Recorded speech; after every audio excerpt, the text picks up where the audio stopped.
In this lecture we discuss classical and quantum effects caused by ballistic transport. As a reminder, transport can be diffusive and ballistic, and parameters that determine whether you're dealing with diffusive or ballistic transport are primarily the comparison between the mean free path, L, of the system, small l, compared to the system size, such as length and width. So for the diffusive regime, electron would experience many scattering events traveling through this wire depicted here.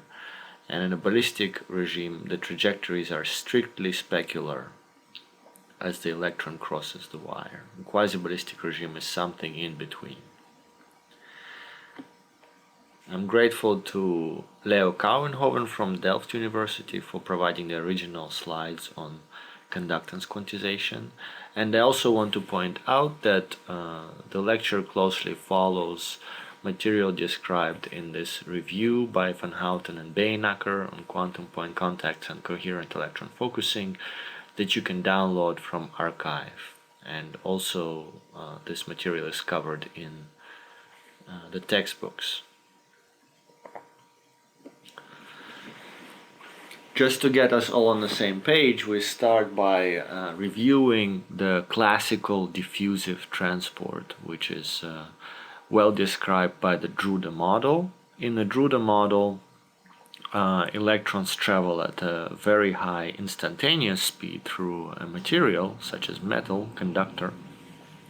However, their averaged motion is described by the drift velocity, which is linearly proportional to the electric field or voltage that is applied to the sample. And this coefficient of proportionality is called mobility. Mobility is defined like this. It depends on the tau, which is the electron scattering time, so related also to the mean free path, and the effective mass of the electron, which, remember, can be something different from the free electron mass when you are in a band structure such as a semiconductor. And so from this formula, by dividing current by electric field, you could define Drude conductivity.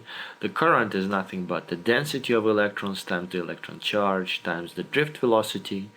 And so from the formula above, we get that the conductivity will be proportional to the density and the mobility.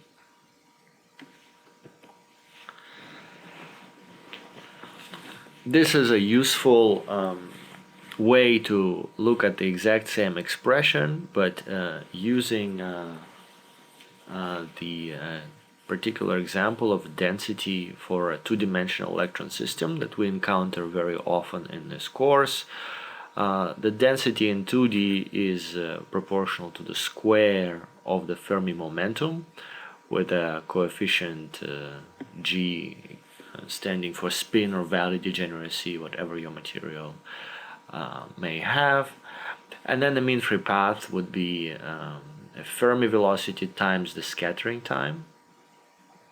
And we substitute all that into our expression for conductivity. We get the expression below here, from which we can pull out this coefficient 2e squared over h, and that becomes a prefactor to a dimensionless ratio of lengths.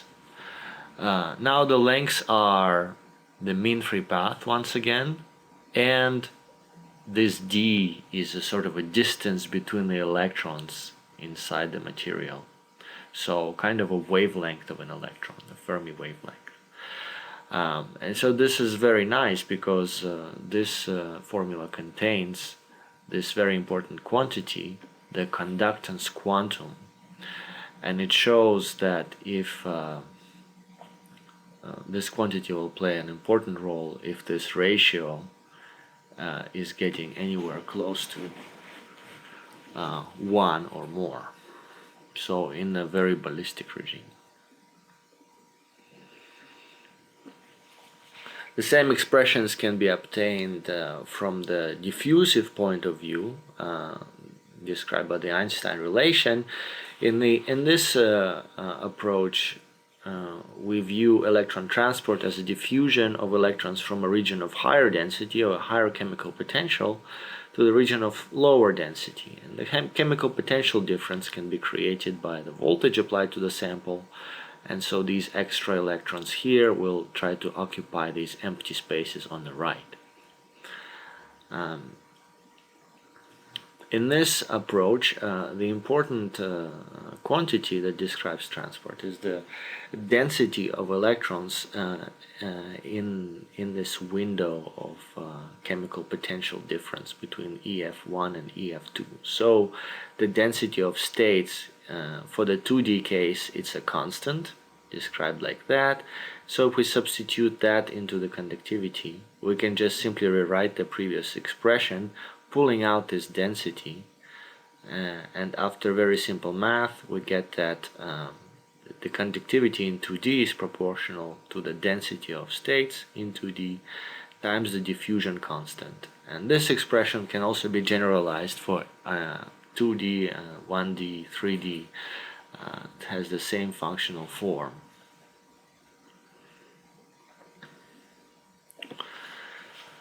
Now, in the case of ballistic transport, this is not simply a matter of a ratio of parameters. You can observe fundamentally different effects that you would never be able to observe in the diffusive case. So in the diffusive case, pretty much Ohm's law, Drude formula describe everything. But when electrons are allowed to fly in straight lines for large distances, you can see very interesting effects such as electron focusing described here. In this experiment done in Delft, they have used two openings in a two-dimensional electron gas, which is called the injector and the detector, and these are created by electrostatic gates. These are the gates. The shaded regions are gates on top of a two-dimensional electron gas, so electrons live 100 nanometers below the surface of the semiconductor. The gates define the constrictions, and through these constrictions electrons can be injected into this region, and a voltage is measured across this side. So the schematic of the experiment is shown below. For example, here along the green path the current is applied from this region to here, and the voltage is measured across, so from this contact to this contact, and these two contacts are pinched, so they're very narrow. And this is a non-local measurement geometry, in other words geometry in which the path of the current does not correspond to the path along which the voltage is measured. A famous example of this is a Hall effect measurement. In this non-local measurement geometry, we can observe a very interesting effect called electron focusing, which occurs when magnetic field is applied perpendicular to the plane of the drawing here to this sample. So when magnetic field is applied out of the plane facing up, electron trajectories form cyclotron orbits, so they become circular rather than straight lines. And because there is absolutely no scattering in this 2-deg, or very small amounts of scattering, electrons really make perfect circles as they travel. And so then they scatter off of the gate here, and they can bounce once more. Sometimes they bounce 3 times. That is determined by the magnitude of the field applied. In the graph shown here, on the x-axis we have magnetic field going from positive to negative, and so on the positive side, whenever the period of the cyclotron orbits matches the distance between the injector and the detector, we expect to observe a peak in the voltage that we measure. It means that the electrons fly into the second hole and create a higher chemical potential behind this constriction, which translates into a voltage that can be physically measured in this circuit. And so the sequence of these peaks presented here represents the first, the second, the third cyclotron orbit shown here. Now, if the field is applied in the opposite direction, actually electrons never reach the detector, never reach this hole, because they're focused away in this direction and they never find this constriction. So charge is not accumulated on the detector side and no voltage is created. So this is represented by a featureless line for negative fields. Now this slope, this corresponds to hole voltage, a small hole voltage that can be measured in this geometry, because the source and the drain contacts are crossed in this non-local measurement. And below here you can see the actual experimental data, where for the red trace the situation matches the theoretical prediction. So the collector is on the right side and we see a series of peaks for positive fields and a featureless slope, a Hall effect for negative fields. And the green trace is when the source and the drain contacts were switched, so voltage was measured here and the current was measured here. In this case, the conductivity completely reversed, and that represents a very important principle called time reversal symmetry, or Onzaga relation, described by this formula above. Another thing that you might notice in this data is that the peaks are not perfect. There is some structure to them. There are multiple peaks corresponding to each large peak. Now that could be because the transport in this sample was not perfectly ballistic, but there was some residual scattering, creating a couple of different trajectory paths, and so creating this structure in the peaks. So this was an example of a classical ballistic transport effect for which ballisticity of electrons is essential to observe this effect. So it's a beautiful demonstration of ballistic transport. There are many different versions of this experiment, done also in regular metals, not in semiconductors originally, spin resolved focusing, and etc., etc. But for the most of the rest of the lecture we will focus on quantum effects related to ballistic transport, and we will consider the simplest situation, transport through one-dimensional constrictions in the same material system, two-dimensional electron gas made of gallium arsenide, aluminum gallium arsenide. Here in this slide shown in a little bit more detail once again.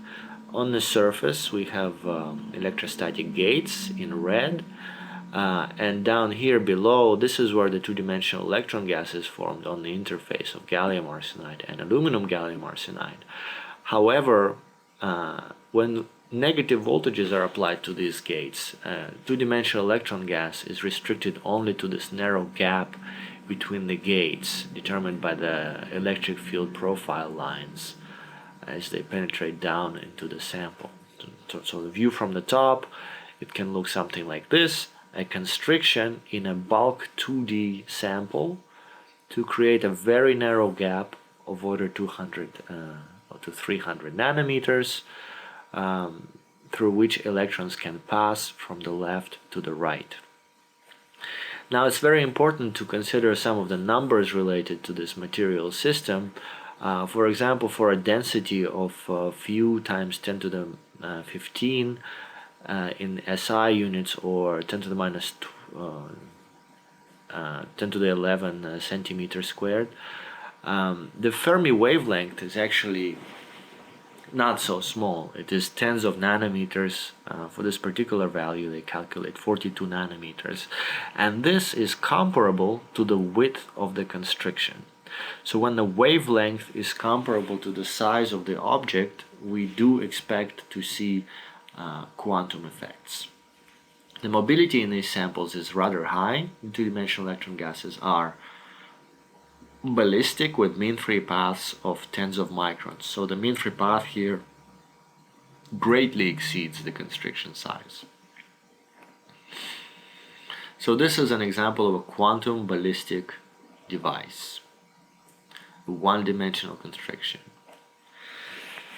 Because the gates here have this tapered shape and with a very sharp tip at the end, the actual confinement potential in the narrowest part in a two-dimensional electron gas is a saddle point potential. So in two dimensions, x and y, the confinement potential is characterized by the narrowing in the x direction and a saddle point in the y direction. Now, because this is a quantum system, we will demonstrate now that inside this saddle point, quantized levels will be formed, and they will lead to very important modifications to transport. Indeed, when a gate voltage was swept in these samples, and these are original data from Delft from the 80s, printed on an old printer, what they have observed is as they made the gate more and more negative, the resistance of the structure dropped as expected, I guess, because the structure was becoming more and more narrow, so more and more trajectories were being reflected from the constriction. However, at some point they started to resolve these very regular modulations in conductance. So in resistance, there were steps of increasing resistance, and they increased not in integer quantized value of resistance, but when the curves were inverted, and instead of resistance they have plotted the conductance, the inverse of the resistance, it all made sense because these steps lined up perfectly with the quantized values of conductance, the values of 2e²/h, where 2 is a factor due to spin degeneracy. So they have observed quite a few of these steps, more than 10, and this corresponds to a very strong departure from the Ohm's law and the Drude model, which would predict that resistance of such a structure should just increase monotonously as you make the constriction more and more narrow with gates. Now the explanation for this, I already alluded to this, is the quantization of transverse modes as electron waves travel through this constriction. Pretty much from the point of view of electrons, because the wavelength or the quantum wave function dimension of the electron is comparable to the width of the quantum point contact constriction W, as we pinch off the constriction all the way to 0, we observe adding quantized levels to this constriction, very similar to a particle in a box problem. So in other words, a two-dimensional density of states that lives in the leads of the two-dimensional electron gas splits into 1D subbands, starting from the first subband, second subband, third subband, and so on. And these subbands get occupied as the Fermi level crosses through more and more subbands as the constriction is open.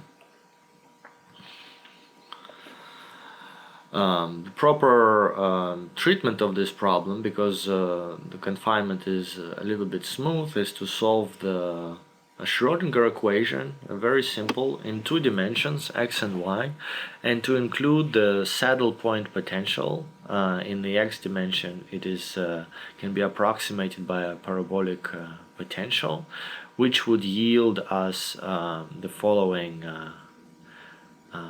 for the following classical width of the contact. The Schrödinger equation would result in this very simple spectrum, basically a harmonic oscillator spectrum. And so from each value of n, we will have a dispersing quantized subband dispersing in the y direction.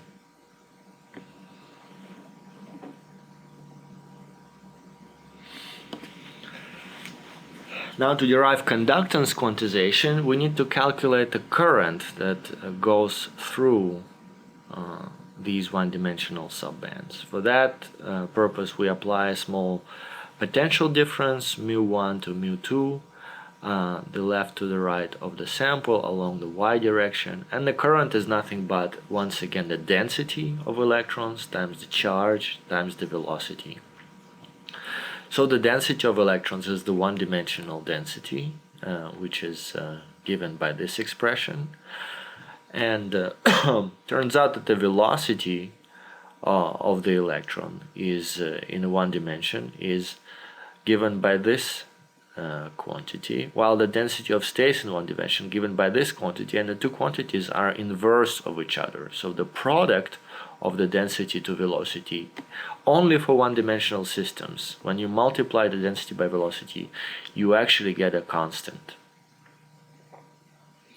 And that is the origin of conductance quantization, because when you sum up over all these conductance subbands, what you get is that the current is proportional to 2 e squared over h times voltage, and if your subbands have finite transmission, you have to add up all the transmissions of all the subbands.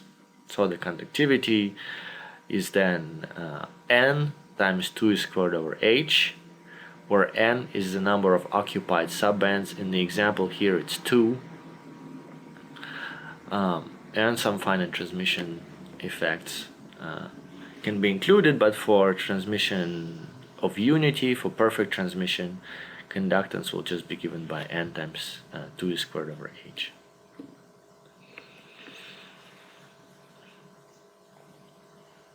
Now, there are limits to this conductance quantization. It is not perfect. One way to destroy this perfect quantization is to increase temperature. This is what is shown in this plot. As the temperature goes from 0.3 Kelvin to 4.2 Kelvin, the plateaus are essentially washed away. The explanation for this is that for finite temperature, we have to consider a finite occupation of the energy levels. And so when we calculate the current going from left to right, we cannot just take a sharp cutoff and say that it's proportional to mu1 minus mu2, but we have to include the Fermi distributions for mu1 equal to E plus EV, and mu2 equal to just Fermi distribution of E.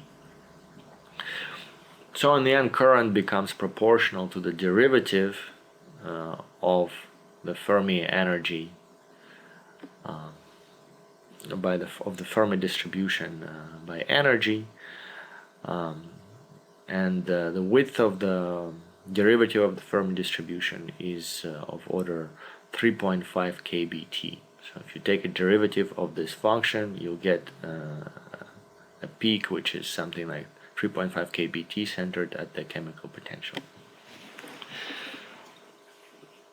And that this width of 3.5 kBt would then be the width of the transitions between the even plateau and the odd plateau, so between the consecutive plateaus. So when the temperature becomes large enough, you will not be able to resolve individual plateaus. You will just see transition from one plateau to the other plateau because you are broadened by this temperature. And since we brought the Fermi function into the discussion, it is also important to note that in this highly ballistic quantum system, there are particles going both ways. The particles going from left to right, and there are particles going from right to left. And these two classes of particles actually have different chemical potential. One corresponds to the chemical potential of the right lead, and the other corresponds to the chemical potential of the left lead. And as the system is perfectly ballistic, there is absolutely no way for these particles to thermalize, meaning to give away the energy and to come to some sort of equilibrium, and therefore inside the quantum point contact we don't actually have a system that is described by a perfect Fermi distribution, but it is described by a sum of two Fermi functions, by a distribution function which is not a Fermi function. So the Fermi distribution that is highlighted here is characteristic of the leads that are far away from the constriction. This is also underscored in this slide, which shows that inside the ballistic region, trajectories are perfectly specular, and there could still be two classes of trajectories: trajectories going from left to right and passing, trajectories going from left to right and scattering back, so not reaching the right contact. The same for going from right to left. However, the process of giving away energy and becoming from mu1, losing energy down to mu2, that happens entirely when you approach the contact and when you leave the ballistic region. And that is what gives rise to this finite conductivity of 2e² for a quantum point contact. Otherwise, if there is no dissipation, there would be no resistance and no conductivity in this system. So we saw that temperature can destroy quantization of conductance. Here is another family of traces where, independent of temperature, for a family of temperatures from very low to fairly high, conductance in a very similar sample, a small constriction, is not so perfect. There are many resonances, there are suppressions of conductance, there are enhancements of conductance, and the traces look rather disheveled and disordered. So there are transmission resonances in these spectra, and the conductance quantization is obscured by these resonances. The explanation for that is backscattering or finite transmission of the constriction. One way to get backscattering, a very simple way, is to just engineer the potential such that it's very abrupt. And if you solve the Schrödinger equation to match this one-dimensional spectrum to this two-dimensional spectrum, there will always be a finite reflection off of this very abrupt interface. But okay, in a real system this is actually very hard, because a two-dimensional electron gas is 100 nanometers below the surface. Therefore, perhaps in a real experiment, most samples are allow for a smooth transition from one-dimensional region to a two-dimensional region outside. However, backscattering is a very common problem, illustrated here. For example, if a couple of defects are located nearby the constriction, this trajectory will scatter a couple of times, and this electron will go back through the constriction. Therefore, the conductance will be suppressed in this case. It can also be shown that the conductance can be enhanced if an electron that was supposed to be reflected off of the wall scatters into the constriction, for example, or if it bounces many times back and forth, and so on. So this kind of disorder and backscattering destroy conductance quantization, and the situation is especially severe if you're not dealing with a two-dimensional system, a two-dimensional electron gas, but if you have a semiconductor nanowire as shown here. In this case, you can try to tune a quantized constriction here, but as the electrons leave, they have such a small area to travel through that any small defect will cause reflection back, and the electron will be scattered back into the constriction. So these kind of one-dimensional systems are very prone to resonances, while two-dimensional systems are less prone to resonances. Of course, it all depends on disorder. So for nanowires, it is still possible to observe conductance quantization, for example, as shown in this graph, but a very high magnetic field must be applied to the device. Same goes for the two-dimensional electron gas. They found already back in the 80s that as they increased the magnetic field, At 0 Tesla they could have a very disordered trace, though you could still kind of recognize the regions where conductance should be quantized. But as they increased the field that was applied perpendicular to the surface of the two-dimensional electron gas, so like in the focusing geometry that we discussed before, eventually the plateaus became much more clear, so the conductance quantization can be recovered by applying a magnetic field. And the physics behind this is suppression of backscattering by cyclotron trajectories. So if electron flies through the constriction and it has to go always left, suppose it scatters here, it will not go back, it will just keep on going and skipping in circles in some direction like that. So the likelihood of backscattering is suppressed by a magnetic field that is applied perpendicular to the two-dimensional electron gas. Another effect that the out-of-plane field produces is the plateaus become more stretched. So again, this is some of the original data on quantum point contacts. As they apply more and more field, you can see that the gate voltage required to go from one plateau to the other increases. Remember, gate voltage controls the effective size of the quantum point contact, or in other words, it controls the energy that is required to go from one subband to the other. So if it takes more gate voltage to go from one subband to the other, means that the subbands become more separated in energy. This effect, however, is not observed if the field is applied parallel to the two-dimensional electron gas. In this case, what you see in this graph is that the conductance goes from being 2 e² to 1 e² as the field is increased, and that is explained very simply by the lifting of spin degeneracy. At high magnetic fields, the subband number essentially doubles because spin up and spin down do not have the same energy, and therefore conductance becomes quantized in the units of 1 e² rather than 2 e². But the size of the plateaus, the positions of all these traces are essentially unmoved.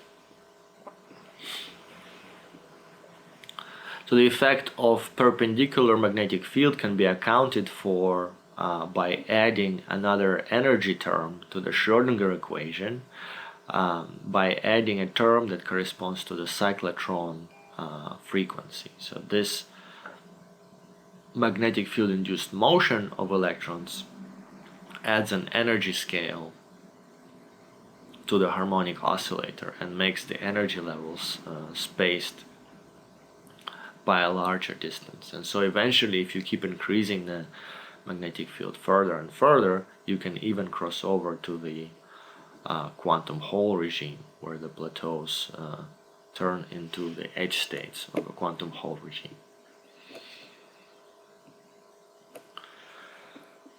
Now, conductance quantization has not only been observed in two-dimensional electron gases or semiconductors, also been observed in metals, but in metals the energy and correspondingly the length scales for observing this quantization are very different. Essentially, one conductance channel, one quantized conductance channel in a metal is one atom. It's a scale of one atom. So a couple of papers shown here show indeed conductance quantization in the units of 2 e²h. Here on the left, they have used a method where they have broken a strip of metal by applying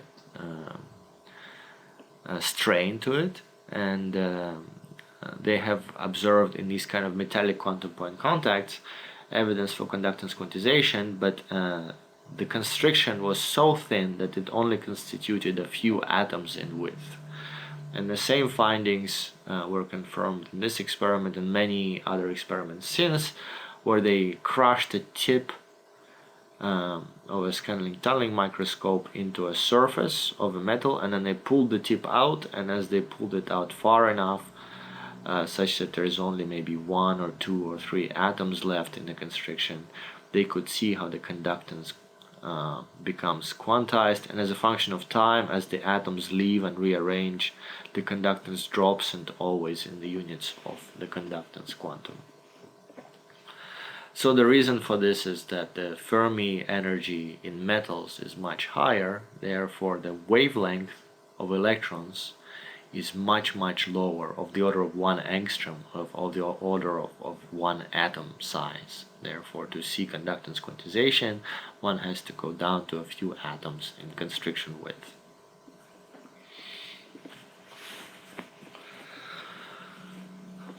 Okay, for the next part of this lecture, we discussed a very neat experiment that shines a lot of light onto the ballistic and coherent quantum transport of electrons in two-dimensional electron gases and in quantum point contacts. In this picture, you can see that they were able to image the trajectories over which electrons travel in a two-dimensional electron gas. So the bright color is showing these rivers, rivers that branch out. That is where electrons prefer to flow, and in a nominally completely ballistic system, you can see that they prefer certain paths, and there are certain branches which correspond to perhaps a few scattering centers that are observed here.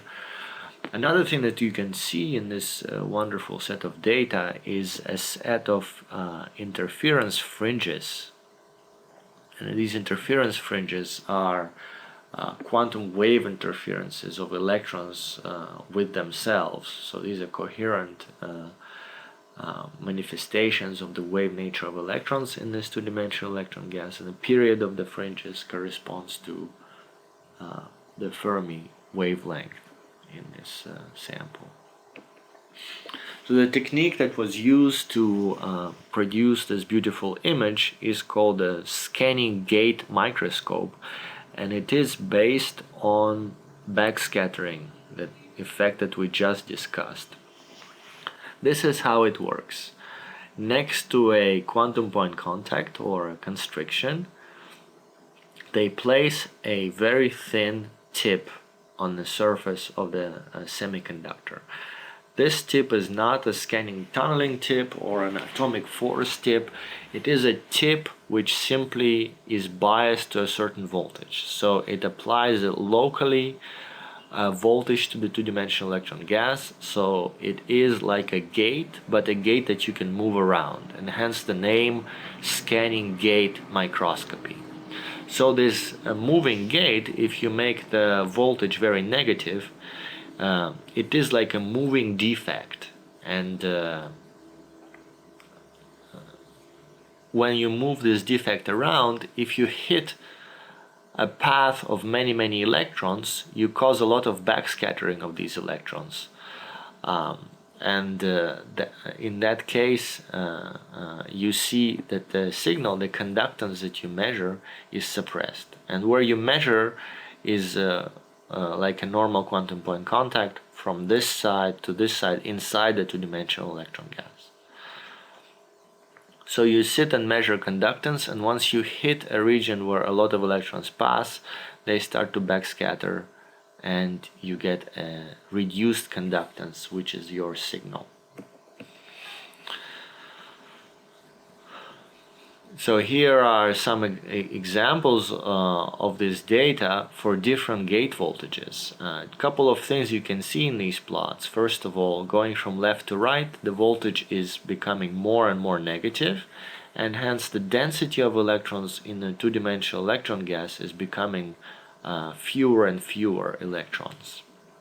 And that translates into the increased period of the fringes. So you can see here fringes go very fast, and as we go to the right side of the slide, the fringes become slower. The period of the fringes grows. It means that the Fermi wavelength has increased because the density of electrons has become smaller. Another thing that you can spot in this graph is that the very clear rivers that we saw here the propagation of electrons, become smeared. That is perhaps because when you reduce the overall density of electrons in this structure, more and more defects are being created in the two-dimensional electron gas. It's like draining water out of a sea, and more rocks start to stick out from the bottom of the sea. The same thing happens here. More and more potential fluctuations lead to scattering, and therefore electrons start to occupy this entire region rather than going in more or less straight lines on the left side of the graph. So on the right side we transition into something that is closer to a quantum diffusive regime, because it is still quantum, we can still see the fringes, but it's more diffusive because electrons clearly scatter more and occupy more of the space. And you can also be quantitative with this experiment, and from the period of the fringes for different gate voltages you can actually extract the electron density and plot that as a function of gate voltage. You can see that more or less linearly decreases as you change the backgate voltage. And finally, the same group, the group of Bob Westervelt at Harvard, has performed a modification of this experiment, which feeds back into what we discussed at the beginning of this lecture, the electron focusing experiment. In this case, they have made two quantum point contacts, one on the left, one on the right. They have applied external magnetic field perpendicular to the surface, and they have used their scanning gate to image the trajectories of electrons. So when they don't apply any magnetic field, once again they see straight lines propagating out of the quantum point contacts, but in magnetic field they see that the trajectories go from left to right in a cyclotron nature. So the graphs are show overall the bending of the trajectories.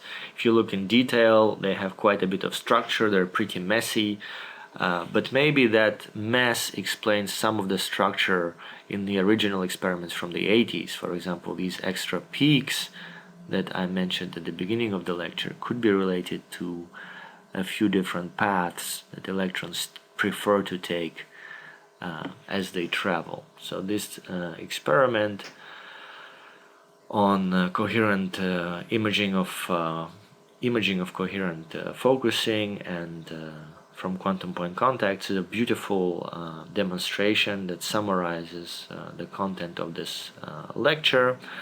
For this video I have given a shortened version of the lecture because the original given in class unfortunately did not have a sound, but I hope this fills the gap between lectures 4 and 6 for the quantum transport course.